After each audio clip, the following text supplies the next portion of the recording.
Good evening. Welcome to another episode of Interviews, Heart and Soul Conversations. I am your host, Kenda Bell, and I am joined once again with my partner of life and love and all things powerful, Simbi Akau. Salute, salute, salute. Glad to be with you tonight. Thank you for joining us. Yes. So we are moving along with our theme for the month of July, which is Thoughts of Black Men. So today we are going to talk about lineage, father and son relationships, That's right.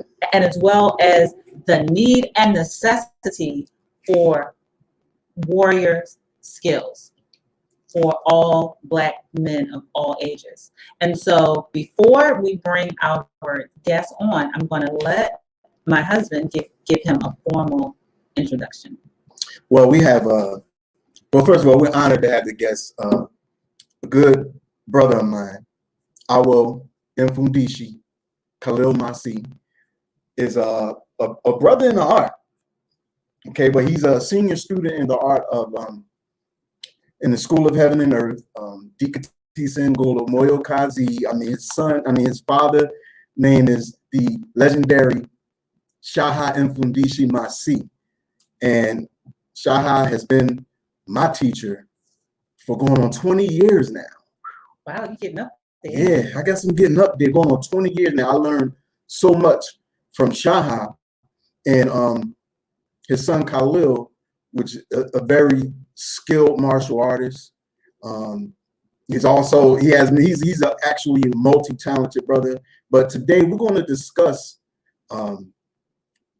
things about legacy and lineage being passed on from father to son, and how important it is for us as Black men to have these type of legacies of warriorship, manhood training, community awareness, and community participation, participating in the freedom and the edification of our people. There's so much to talk about, so we're going to get started. Let's bring them on. Great. Peace, my brother. Can you hear us? I can hear you. Can you hear me? Yes. Good evening. Okay, good. Yeah. Peace. How are you? How's everyone? Wonderful. We just want to thank you for joining us tonight. We definitely appreciate it. You know, I'm honored that you take the time out to dialogue with us. Well, first, wait, can I hold up 1 second? You said it was 20 years? 2002. Wow. That's when I started training with your father, 2002. Okay. Wow. And I don't know where the time went. Okay. Yeah, wow, same year my 19-year-old daughter was born. Wow. A month after she was born, actually. Okay. So yeah. Wow. But I'll fly by. Yeah, but you've been training with your father your whole life. You know, I ain't gonna ask you to tell your age unless you want to. That don't bother me at all. That don't bother me. I'm 54 years old. 54. Yeah. Okay. No, I'm not saying. You know what? I wasn't gonna go there, but when he went to I was like, I wasn't saying that based on your age. I was saying, thinking how many years you've been training under Shaha. 54 years compared to my 20. Yeah. Well, you know, so that's what I mean by that. Talk to us a little about how it was being raised by such a legendary father in the community. East Orange, New Jersey. Your father has he's legendary in the civil rights and Black Power movement era. He's contributed a lot to the community. He's been associated and worked with a lot of famous people. Yeah. How was it growing up under Shaha? Well, you know, he served in the Marines. You know, he's a lifelong martial artist. You know, of Jamaican heritage. So it was like raising up under a man, a strict man, you know, but loving man, you know, people, man who care about the family, cares about the community, you know. But there definitely was a sense of manhood, you know, Mm. always there, a sense of energy of manhood, you know, not just himself, but the people he kept around him, you know. There was a strong sense of black men, you know, black male role models in every direction that I could look in. Mm. Did he pass on to you a sense of responsibility in the way of the information and the lessons Mm-hmm. that you learned from him, a responsibility to pass this on to others? I mean, quite definitely, as you know, in terms of, you know, our studies with him, we know that there's a definite necessity and directive to pass those things on. But also, you just get that understanding just through, you know, osmosis, I guess, when you're coming up under that type of situation with teachers and leaders, and you know, you just see it happening in your place and position to do that as well. Mm-hmm. In the martial arts, you know, the students who have been there for a while are the ones who train the newer students, you know. Mm-hmm. So you're automatically placed in a position of mentorship even from a young age, you know. You know, white belts come in, whatever your grade belt is above, you know, just for an example, you take the younger ones in, and that's part of your testing also as you move towards the path of teaching.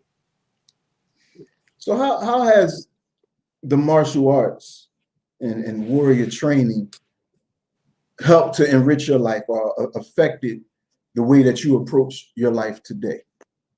Well, I mean, the normal things where again, people you hear talk about a lot, discipline, you know, being able to cultivate yourself in a certain way to be able to resist certain things or to be on point in other things to achieve the goals that you know that you're looking to achieve for yourself and your family.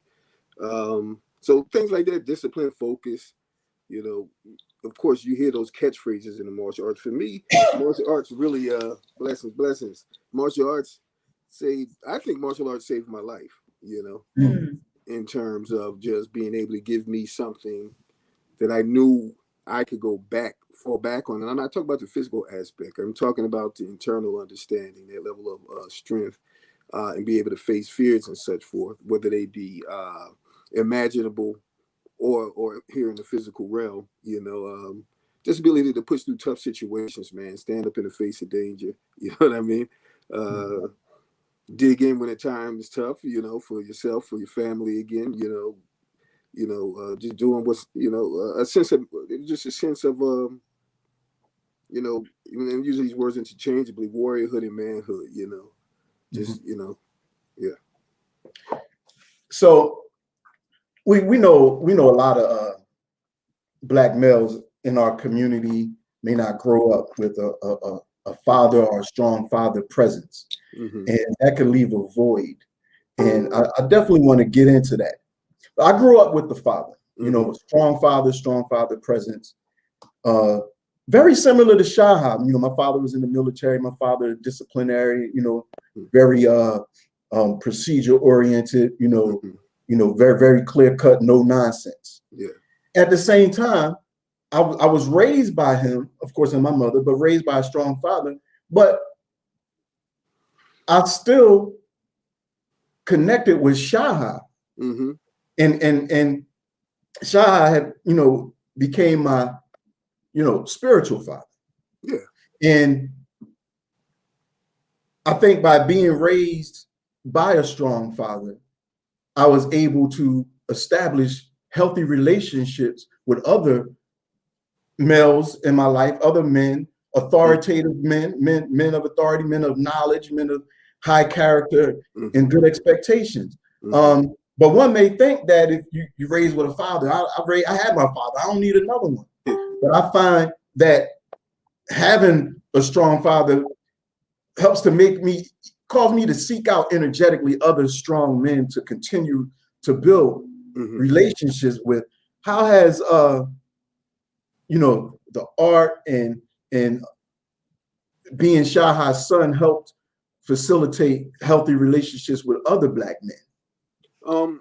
Again, being a martial artist and you're in your school, you're training, you're sweating, you're bleeding together, so it's just like almost in any sport as well too, so you build those camaraderies. Then again, you have the students who are older than you, who are like the big brothers, who look up for you. You don't just see them in the martial arts school. You might see them on the street somewhere, and their eye is always out there for you. There's somebody out there,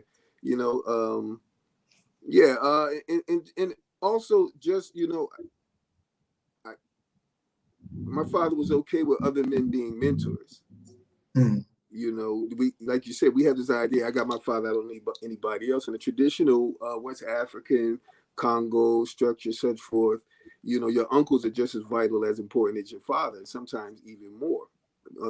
I forget where I read this before, but there was this conversation about how the uncles sometimes are much more easier to associate with for the young man, because there are certain issues there that are not in the way that the son may have with the father, so he can go talk to the uncle or the big brother, or and get a different perspective. And my father never had a problem with me, like I said, mentoring other men, mentoring me or training me or anything of that nature. And I passed that on to my daughter as well, to introducing her to my male friends who are trustworthy, and having them mentor her. You should always seek different minds. I don't have every facet and every every bit of understanding there is, that someone can feel a piece that I may not have, and we should all think in that way.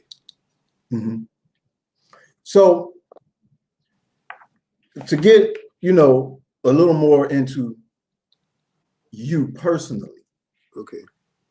Now, I know you've, just from what I know of you over the years, have had some powerful associations with some strong men and teachers. Okay.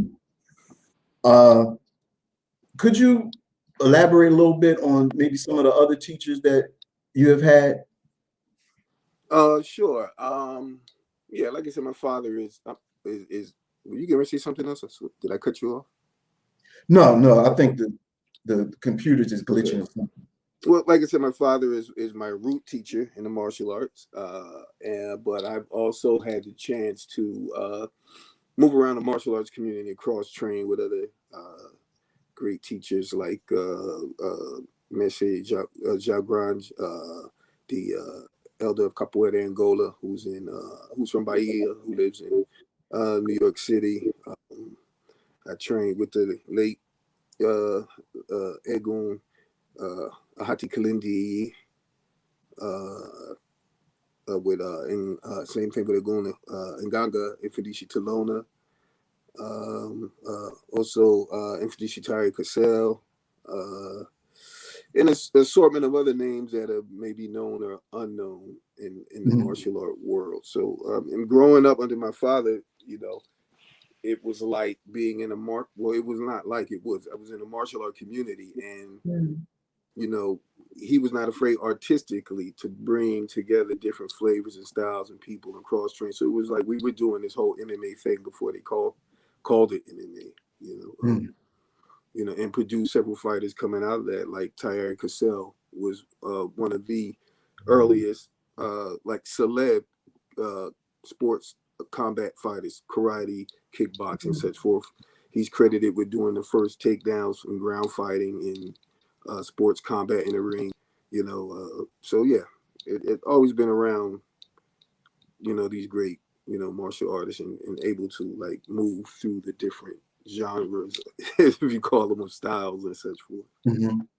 Now, like speaking of that, now we know that Shaha has extensive experience in the Asian martial arts, as well as African martial arts. But we know that in America, we mainly, for the most part, get exposed to the Asian perspective of martial arts, which is a very valuable, perspective and has aspects of it. But you know, my first introduction to Shaha was through me coming across the book Kupagana and Gumi. And then when I began to train with him, he was teaching Bando, but also he began to teach us what we call Dikatisa and Golo. But then, you know, as time went on, I learned about what his senior students were learning, which is, the brothers, the students, my elder brothers. So he told us about the Moyokazi training. And so I began to learn the distinction between Moyokazi and Dikatisa and Golo. But what distinction, if any, would you make between like African martial arts and Asian traditional martial arts? Well, there are similarities in terms of physiology, and everybody is a human body and operates similarly. But they're particularly in terms of, as we know, there are various systems of martial arts traditions across the world and in Africa. But again, primarily when you deal with the Congo Atlantic region, which is where our primary focus of study and practice is, information gathering, research, such forth. Most people know of Capoeira Angola as pretty much the premier Congo Angolan system, but then there are others from Martinique and Haiti and places like that are similar in structure and movement. But what makes them different, the most part, is again the understanding of formlessness, timing, rhythm, movement. Particularly scholars like T.J. Oakes categorize the different systems that have that upper body sway movement for evading and defending and such forth. Again, building that rhythm and timing.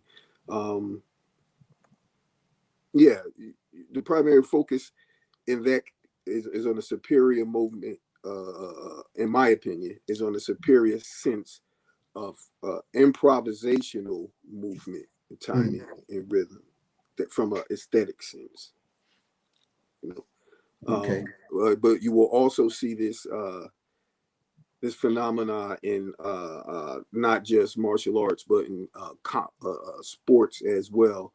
And this gets into an area where people are going to say, "Oh, he's talking genetics." I'm just going to talk what the research says. Yeah. Various scholars have noted that there is what's called a Congo Atlantic philosophy of movement, or African philosophy of movement, that is retained in ourselves, memory-wise, spiritually, and DNA. That we see expressed in what they say, not just martial arts and combat, but sports as well. Various movements you'll see in the way we play basketball and revolutionize that sport. Football, certain running backs, the way they move, that sway, again, dribbling with the basketball, Pele, boxing with Muhammad Ali. There's a certain flavor that we bring to the game. You see highlighted in, like say, capoeira, but also break dancing and just about anything that we do and way we move, jump rope. So this is what you look for in terms of its actual manifestation of movement. When you're talking about Congo, West African martial combat movement. Now I have more questions, but do you have a question? I don't want to take up the whole. I just feel like I'm just watching y'all talk, which is cool. But no, that's okay. I'm just wondering, like, in terms of our children, why aren't there more schools like this for little boys and girls from maybe kindergarten and up, so that, because what I'm hearing is that this is a type of system that could probably help channel the genius and the energy of our melanated children. Yeah. Well, we're out there. There needs to be more. That's the thing, you know. Unfortunately, as Mhm. we know, within our community, there are but so many of us, and we all know each other. And it's the same thing in the martial Right. art world too. You know, the glorification of trophies and money and such forth is pushed. You know, so for the most part, you have McDonald's Martial Arts America. Um, Right. you know, I don't want to disrespect anybody. If that gets somebody through the day and somebody kids gets watched in a program like that, you know, someone gets self-empowered, then I'm all for it. At the same time, you know, we have to build and maintain our own institutions. So I work with various institutions. You know, I you know, hire myself out to city governments. Like I'm doing a Mhm. program with North City Hall for the rest of the summer, starting the 12th. Mm. All the way into late August, I'm doing a mindfulness and movement workshop out in the park, you know, for all of the residents who want to come through. So, you know, I'm going to be out in Chicago at Soul Yoga after got a plane to catch at 6 a.m., you know, to Okay. Chicago for the Comedic Soul Yoga Fest with Yasira Hotep, who's the Comedic Yoga Master, who's organizing that. And so I work everywhere, you know. Because Mhm. No, go oh, ahead. I'm sorry. Just because to Hmm. know that there are some African roots, you Hmm. know, in that art, because our children see like Bruce Lee Yeah. and Jackie Chan, you know, but they really don't see anyone Well, in their own space. you know what it No, is. It's there. Again, we have to magnify it. Just even in terms of naming these martial arts superstars, the black ones are there, and there are black films. You know, I don't want to segue too far into that, but the movie Bisoto about the legendary, just we did see that. I did see that. that. That was dope. But most of our Hmm. children Hmm. would have to dig deep Yeah, to try and find that. So, like, I would like to see, like, there's all these people with this funding and these groups I to was getting ready to get get to that. together. Yeah. You know, I'm sorry, I'm ahead of the game, No, no, but go like, for it. why don't we have these after school programs all over the country, not just in the inner city, but even our melanated children in you know the counties where they are dealing with Hmm. their own stress. If you Hmm. Hmm. follow me, so I'm sorry. Go ahead. No, we need people in city government. We need people in positions who are superintendents of schools. We need principals, teachers, everyone to say, "Hey, let's put a program together and bring us or anyone like us in." You know what I'm saying? It Right. doesn't have to be us because we can't be everywhere. But you know, and we, you know, again, we affiliate across the country and you know internationally with other people who are doing similar as we are, whether it be capoeira or whatever system or organization that you have. Mhm. So yeah, definitely, we need to have a real strong grassroots movement to put these type of practices into our schools, after school programs, and such forth, just like they have across Asia. And Mm. they're bringing those into Africa now too. That's a whole nother conversation. What? Yeah, where They they transplanting and trying to act like they did it. They did it. Well, just like KFC. Go ahead. So I want to talk about mindfulness, but first, we got Malenga Olubushola that's in the building, brother in our system, another long-time student of Shaha. Um, well, he asked one of the questions you answered so far, but Mhm. you know, Olubushola, he wants to get into the whole, you know, combative kick Right. and punch aspect. So he said, what is your favorite go-to in battle, hook, roundhouse, etc.? No favorite go About tos. to knock over the furniture, See, baby. that's a trick question. That's a trick question right there because he wants to hear me say, "Yeah, I'll go to the hook or the uppercut." He knows as well as I do. You should have no plan. You should just be prepared. Mm. Mm.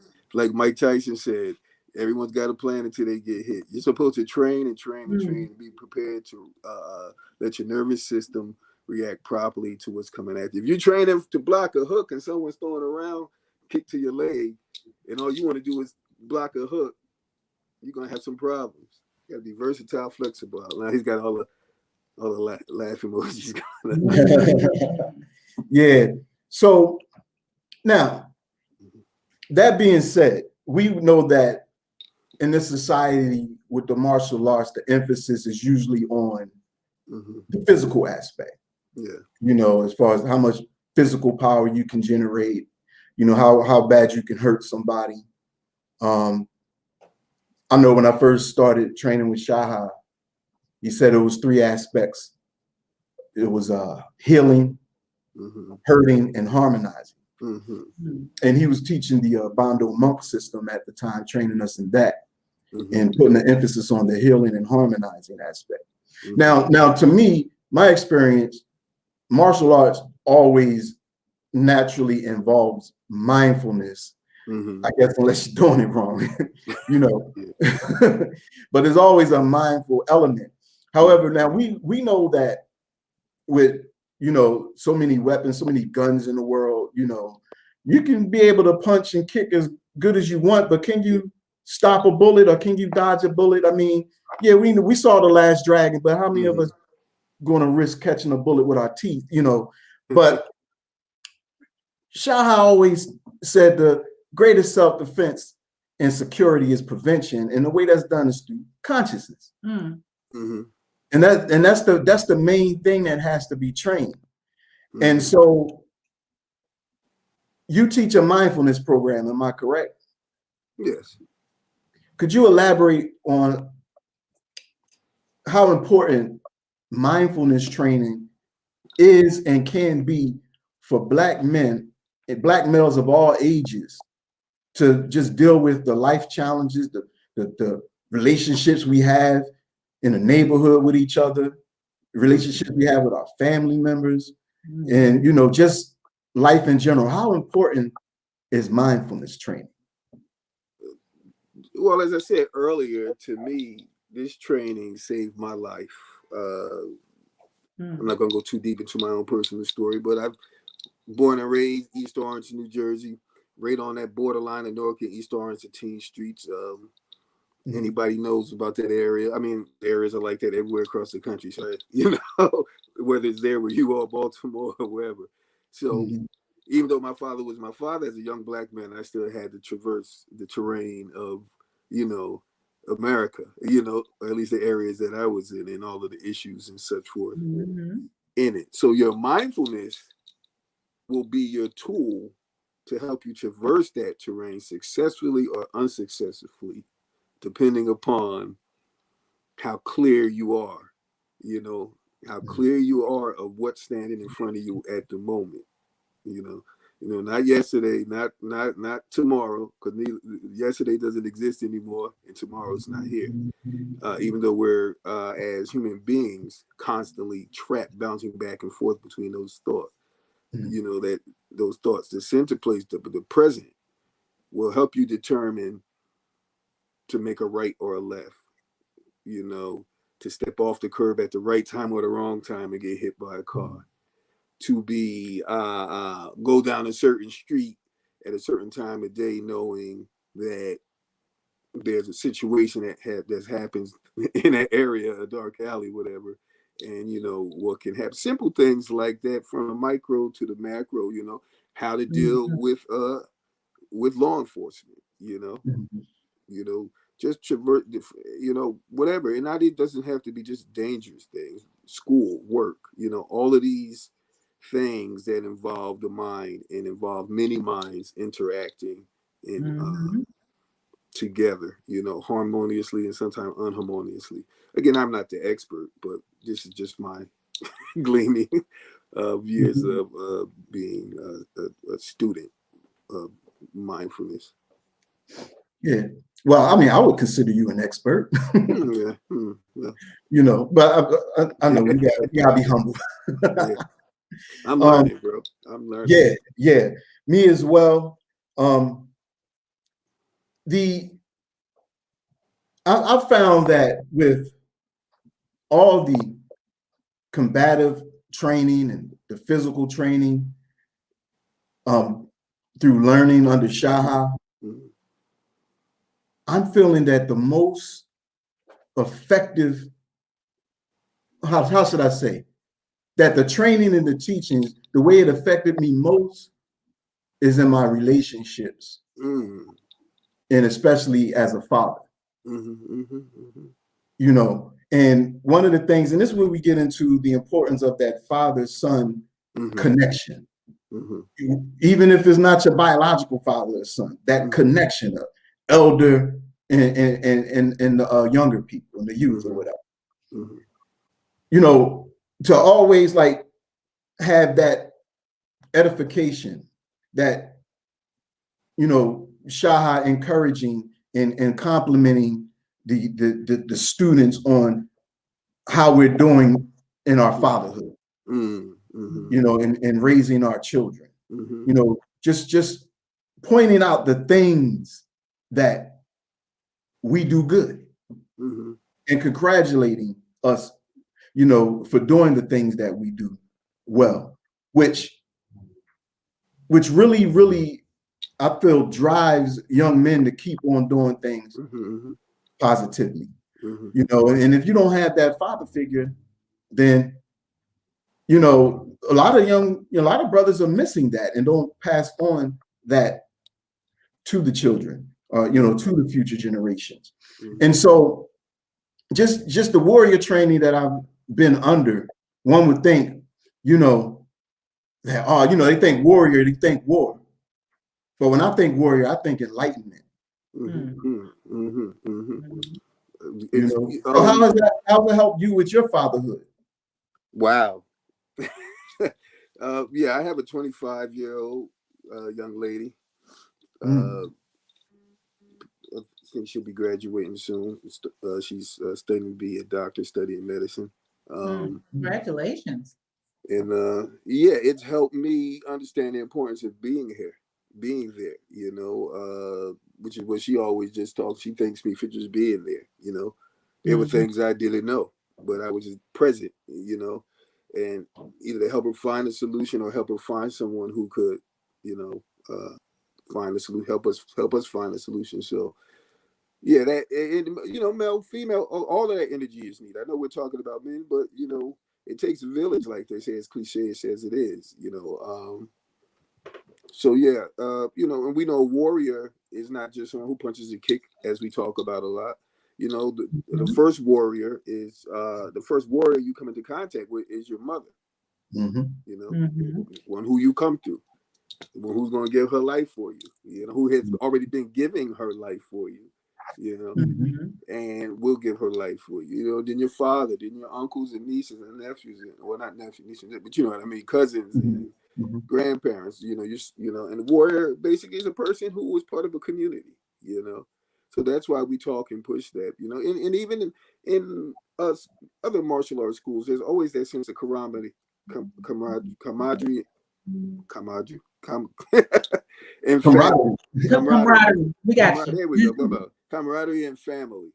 You know, even if it's not really part of their any motto or anything like that, we know that the warrior societies were pretty much the first societies that came into existence because you had to have a group of people to protect your group, your clan, or you could not build a civilization. You could not have a family. So we know that warrior extends from survival, but also in terms of awakening. You know, when you reach a point of mastery of self, a mastery of understanding your environment, and then beginning to look inward, you know, to say, who am I, and figuring out those things inside as well. You know. Great, that awesome. Now, I know you said you had some traveling you got to do, right? Yes. Yes, we don't want to keep you too long. So yeah, I'm sorry. Yeah, I do. So Yoga Fest in Chicago. Say it again. That sounds fun. Yeah. So that's going to be a 2-day event. Tomorrow is the dinner. They're honoring the Hati Kalindi and Ganga Talona and several other elders from that area. I'll be doing a workshop on day 2. If you go to soulyogafest.com or yogaskills.com, it should be on their website, and I'll repost as well on my social media sites. Okay. So are there any other projects and endeavors that you want to share and want people to know? Well, sure. I'll just do some quick promoting again. Essential Warrior. Contact Olubusola. I've seen that book around. They can contact you, or to find out more about this book, as well as Awaken Warrior also. Bondo Monk. You go to my go to my social media. Everything is Khalil Maasi or something with Khalil Maasi in it for any upcoming things that are going on, any upcoming information for what we have going on. So are you available for any type of personal training or coaching pertaining to? I'm available for personal, online anywhere in the world. Okay, of course, in person in my area in the New Jersey, New York metro area. Also available for institutions and corporations. Anyone wanted to bring in and do some mindfulness training, mindfulness and movement. So yeah, schools, anywhere that's looking to have us come in for a short term or a long term or individuals. Yeah. Awesome. Beautiful. You have any other questions, comments? None other than, thank you so much for joining us. And I definitely, my mind is so expanding now, about how we can get a program in our cities, because we have wealthy, influential people of color all over this country. And rather than worrying about them having ADHD or behavioral issues and things like that, I know my son benefited from learning how to meditate. That doesn't mean that he was soft or scared to fight, but he knew to center himself before he engages in anything. And there would be so many lives saved and, enriched by just knowing that they are God from the inside out through that. And so I definitely want people that are watching to go to your site, and I made you a little link so that it can be a little easier to see. But follow this brother, get in contact. Someone has a son, a nephew, a godchild, or even you, sir or ma'am. This is something that can help you to manage your godship in this chaotic place. So I can tell people, the easiest thing to do for people who are trying to figure out how to get a program in their community if they don't have one that they like, mentoring program, martial arts program, rites of passage program, go to the local recreation department, go to the politicians, go to the people in the community and say, hey, let's get together. Even if there's no grants, pull your resources, pull your resources.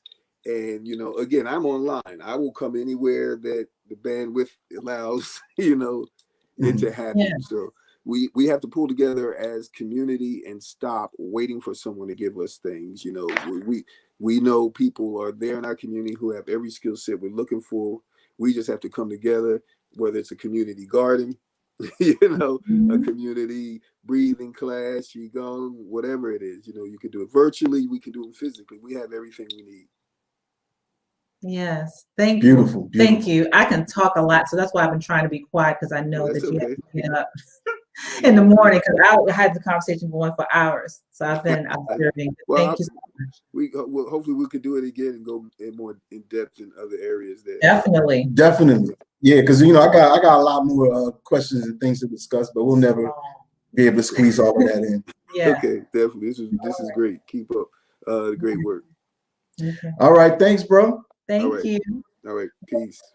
Peace. Peace. Well, guys, thank you so much for joining us. Oh, you didn't have to leave, but thank you so much for joining us. Next week, we are going to keep our theme going. And next week, we are speaking to a friend of mine named Matt Pressberry from the Black Fathers Gang. And let me tell you, this brother, I remember when he started a blog talk, and he said, I have got this idea where I want to support Black fathers and give them more visibility. And now it's an organization that is moving across this country. And we're going to talk to him about the importance and the power of Black fathers, because they're not invisible. They do exist. I love to talk about Black fatherhood because there are so many dimensions to being a father. And one of the things that's I love that I've learned about fatherhood is that you ain't got to be perfect, to be a good father. You just got to be there and just be striving to grow, So we could talk about our mistakes. We could talk about our triumphs, our victories. So I look forward to that conversation. Yes, I do too. So until then, guys, we appreciate you. Meet us here again, same time, 7 p.m. Eastern Standard Time. If you miss the interview, you can go to my page, kendabell.com, or you can go to my YouTube channel. I'm going to get it spruced up and organized, but you can find this episode and many other episodes of some great guests that we've had thus far. And I guess that's it. Thank you, my love. Yes, thank you. All right, guys. Have a great evening. We appreciate you. Blessings.